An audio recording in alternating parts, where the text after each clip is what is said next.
옛날 옛적 서산에는 푸른 바다를 품은 작은 마을이 있었습니다. 이 마을 사람들은 주로 어업에 종사하며 하루하루 바다에 나가 물고기를 잡아 생계를 이어갔지요. 바다는 그들의 모든 것이었기에 사람들은 매일같이 바다에 나가 노를 저었고 파도를 헤치며 물고기를 잡았습니다. 그러나 바다는 늘 사람들에게 너그러운 것만은 아니었습니다. 때때로 갑작스러운 폭풍이 들이닥쳐 그들의 있는 것을 모두 쓸어가 버리곤 했습니다. 이러한 날씨의 변덕은 마을 사람들에게 무서운 것이었고 사람들은 점차 수호할 수 있는 신념이 필요해졌습니다. 그 마을에는 바람할머니라는 전설이 내려왔습니다. 전설에 따르면 바람할머니는 본래 이 바다의 주인이자 수호신으로 그녀는 하얀 머리카락을 지닌 노파의 모습으로 바다를 지키며 마을 사람들을 보살폈다고 전해집니다. 그녀는 언제나 바다의 중심에 서서 무서운 폭풍으로부터 마을을 지켜주고 바람의 방향을 조절하여 사람들에게 어려움이 닥치지 않도록 했습니다. 그러나 그녀의 힘은 점차 쇠해졌고 마을 사람들은 그녀를 위한 제사를 지내는 것으로 그녀의 도움을 간청하기 시작했습니다. 어느 날 마을의 전대미문에 거센 폭풍이 다가왔습니다. 바람은 나무를 뽑을 듯이 휘몰아쳤고 파도는 산처럼 높아졌습니다. 마을 사람들은 모두 공포에 떨며 지켜볼 수밖에 없었습니다. 그때 한 젊은 어부가 마을을 지키기 위해 용기를 내어 바다로 나갔습니다. 그는 바람할머니에게 온 마음을 다해 기도하며 그녀의 은혜를 빌었습니다. 젊은 어부의 진심 어린 기도에 감명받은 바람할머니는 눈부신 빛과 함께 나타났습니다. 그녀는 바다 위로 걸어나와 그녀의 하얀 머리카락을 휘날리며 사방에 강력한 기운을 뿜어내기 시작했습니다. 그녀는 지팡이를 들어 하늘로 치켜들었고 땅과 바다 사이에 거대한 보호막을 펼쳐 폭풍을 막아냈습니다. 그 결과 마을은 아무 피해 없이 무사히 위기를 넘길 수 있었습니다. 폭풍이 지나간 후 마을 사람들은 바람할머니에게 깊은 감사를 드렸고 매년 그녀를 위한 큰 축제를 열게 되었습니다. 마을은 번영을 누리게 되었으며 이 이야기는 오랫동안 전해져 내려왔습니다. 바람할머니는 영원히 마을을 지켜주는 수호신이 되었고 그녀에 대한 믿음은 서산 민속신앙의 중요한 부분으로 자리잡게 되었습니다. 두 번째 이야기, 전라남도 남해안의 아름다운 도시 여수는 고유의 민속신앙과 전설로 그 이름을 떨치고 있다. 그 중에서도 가장 유명한 이야기는 바다 여신 해모수와 관련된 전설이다. 이 이야기는 수세기 전으로 거슬러 올라가며 여수 사람들은 이 전설이 요즘도 바다를 유영하며 그들을 지켜주고 있다고 믿고 있다. 전설에 따르면 해모수는 고대 여수 지역을 다스리던 바다의 여신이었다. 그녀는 아름다움과 지혜로 명성이 자자했고 바닷속 생명들과 깊은 소통을 할 수 있는 특별한 능력을 지니고 있었다. 해모수는 매년 봄이 오면 여수가 평화롭고 풍요로워질 수 있도록 기도를 드렸고 그녀의 힘 덕분에 바다는 항상 풍성한 해산물로 가득했다. 하지만 어느 해 아득한 바다 너머에서 거대한 괴물이 여수를 위협했다.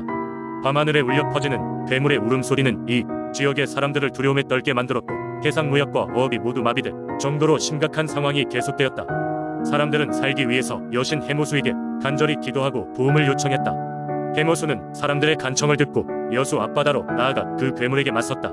대결은 치열했고 바다는 격렬한 파도로 이내 하늘까지 솟아올랐다. 바닷속 깊이에서 시작된 그 싸움은 며칠 밤낮을 가리지 않고 계속되었고 물결은 충돌과 함께 사방으로 퍼졌다. 여수 사람들은 마음을 모아 밤마다 해모수를 위해 등불을 들고 노래를 불렀고 그녀가 승리할 수 있도록 기도를 드렸다. 마침내 해모수는 괴물을 물리치고 그 시체를 바다 깊은 곳에 가라앉혔다. 그녀는 승리의 상징으로 여수 앞바다의 힘에 조각을 심어두었고 그것이 오늘날 여수의 파도라 불리는 아름다운 해안 경관을 이루게 되었다고 전해진다. 이로써 여수는 다시금 평화를 되찾았고 해모수는 사람들로부터 무한한 존경을 받으며 여전히 여수의 수호신으로서 자신을 보여주고 있다. 이 전설 덕분에 여수 사람들은 매년 봄이 오면 해모수 축제를 열어 여신에게 감사의 인사를 전한다. 이 축제에서는 다채로운 놀이와 해산물 잔치가 펼쳐지는데 여행객들도 이때를 맞춰 여수를 방문하는 경우가 많다. 해모수 전설은 여전히 여수의 문화와 삶 속에 깊숙이 자리잡고 있으며 오늘날에도 사람들은 신비로운 파도를 볼 때마다 해모수의 힘과 그녀가 전해주는 평화의 메시지를 떠올리곤 한다. 세 번째 이야기, 옛날 옛적 경기도 양평의 깊은 산속에는 한 신비로운 숲이 있었다. 이 숲은 항상 푸르름을 유지하며 봄이 되면 온갖 꽃들이 흐드러지게 피어나는 곳이었다. 마을 사람들은 이 숲을 광릉숲이라 불렀는데 그 이유는 숲 깊숙이 자리잡은 오래된 사당 때문이었다. 전해지는 이야기에 따르면 이 사당에는 천봉신이라는 수호신이 머물고 있었다.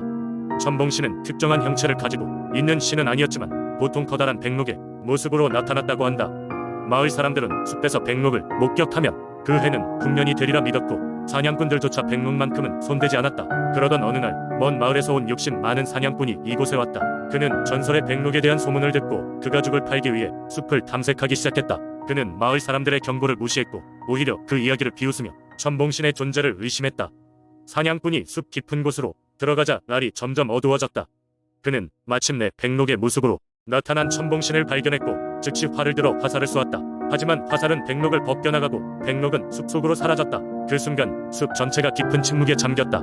사냥꾼은 자신이 승리했다고 생각했지만 갑자기 천둥 소리와 함께 거센 바람이 불어왔다. 땅이 흔들리기 시작하고 숲의 나무들이 거칠게 흔들렸다. 사냥꾼은 도망치려 했지만 모든 길이 막혀버린 듯한 느낌이 들었다.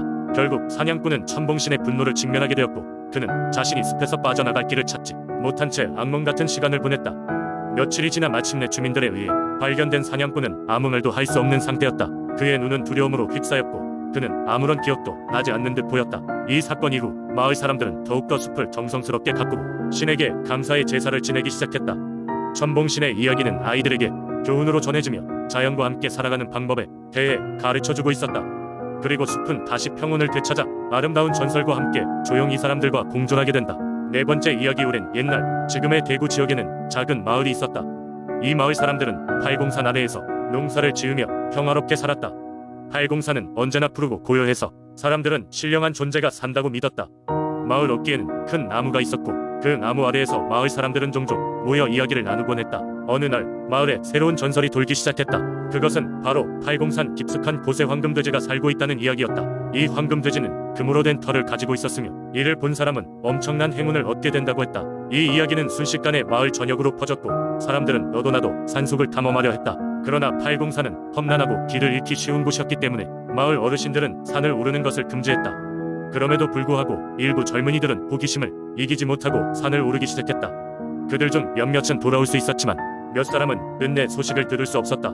한편 마을에는 봉수라는 이름의 소년이 있었다. 그는 매일 밤 꿈에서 황금돼지를 보았다. 돼지는 항상 동일한 장소에 머물고 있었고 봉수는 그 위치를 매일 기억하고 있었다. 그는 결국 부모님께 자신의 꿈 이야기를 전하게 되었고 부모님은 걱정하면서도 그의 용기를 믿기로 했다. 하루는 밝은 달밤이었고 봉수는 홀로 팔공산을 오르기로 결심했다. 그는 등불을 들고 꿈에서 본 길을 따라 산을 올라갔다. 밤은 깊어갔고 공기가 점점 차가워졌다. 주변은 어둡고 신비로운 기운이 감돌았지만 봉수는 두려움을 느끼지 않았다. 얼마 지나지 않아 봉수는 꿈에서 본 장소에 다다랐다. 그곳은 작은 호수가 있는 비밀스러운 공간이었다. 달빛에 비치는 물은 별처럼 빛났고 그 순간 물가에서 황금빛의 무언가가 번쩍였다.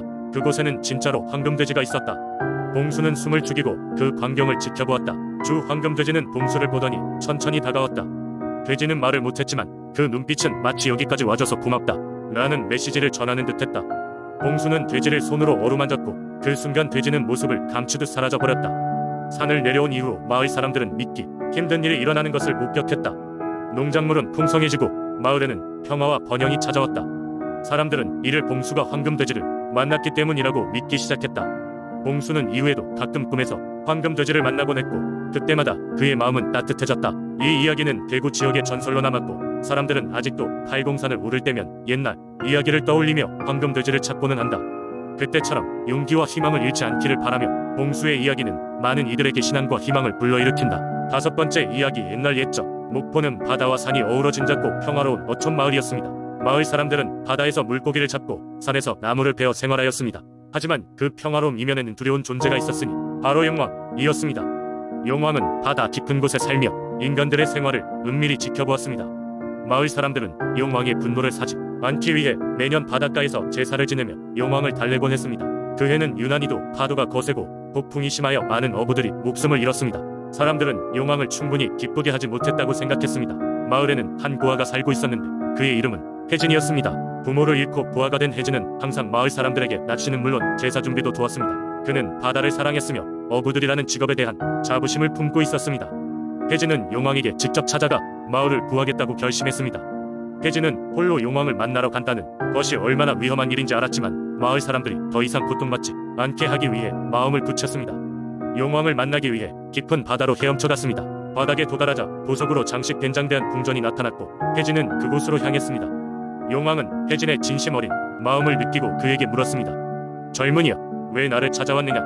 혜진은 마을 사람들의 고통을 설명하고 다시는 그들에게 재앙이 닥치지 않도록 도와달라고 간청했습니다. 용왕은 혜진의 용기와 진심에 감동하여 제안을 했습니다. 매년 너희 마을에서 나를 위한 특별한 축제를 열어준다면 나는 그 대가로 평화를 선사하겠다. 그리하여 혜진은 마을로 돌아와 용왕의 제안을 전했습니다. 이후 해마다 목포에서는 혜진제라는 축제가 열렸고 그때마다 사람들은 바다로부터 풍요로움을 얻었습니다. 마을은 다시 번영의 시기를 맞이했으며 혜진의 이야기는 후세에도 영원히 전해 내려오게 되었습니다. 이렇게 혜진과 용왕의 전설은 목포 민속 신앙의 중요한 부분이 되었고 마을 사람들은 매년 축제를 통해 용왕에게 감사의 마음을 전합니다. 이는 단지 그들의 신앙일 뿐만 아니라 공동체의 연대를 확인하고 자연과의 조화를 이루려는 노력의 증표가 되었습니다.